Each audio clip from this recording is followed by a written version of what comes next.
ప్రెగ్నెన్సీలో కాళ్ళ వాపులు నార్మలా లేకపోతే ఏదైనా ప్రమాదానికి సూచన ఎలా తెలుస్తుందో మనం ఈ వీడియోలో తెలుసుకుందాము. నమస్తే, నేను doctor Archana, gynaecologist from Proddatur. ప్రెగ్నెన్సీలో నెలలు పెరిగే కొద్దీ కాళ్ళు వాపులు రావడం, మరీ ముఖ్యంగా మడిమ భాగంలో వాపులు రావడం అనేది సహజంగానే ఉంటుందండి. ఈ వాపులు కూడా రోజు గడిచే కొద్దీ ఎక్కువసేపు నిలబడుకున్న తర్వాత ఎక్కువ అవుతాయి. సాధారణంగా కాళ్ళు ఎత్తులో పెట్టుకున్నాక పడుకొని లేసి కొంచెం అటు ఇటు తిరిగాక తగ్గుతూ ఉంటాయి. ఇదే వాపులు ఎలా ఉంటే ప్రమాదకరమో కూడా మనకు తెలియాలి.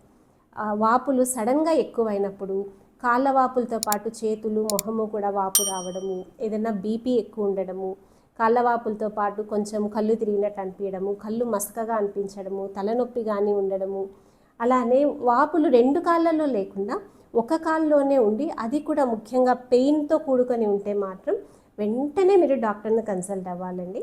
అలానే వాపులు కూడాను పడుకొని లేసిన తర్వాత కాలు ఎత్తులో పెట్టుకున్న తర్వాత తగ్గనప్పుడు కూడా అది కూడా ప్రమాదానికి సూచన కావచ్చు. సో అలా ఏదన్నా ఉంటే తప్పకుండా వెంటనే డాక్టర్ని కలవండి. అండ్ ఈ వీడియో ప్రెగ్నెంట్ మదర్స్ అందరికీ షేర్ చేయండి. Thank you.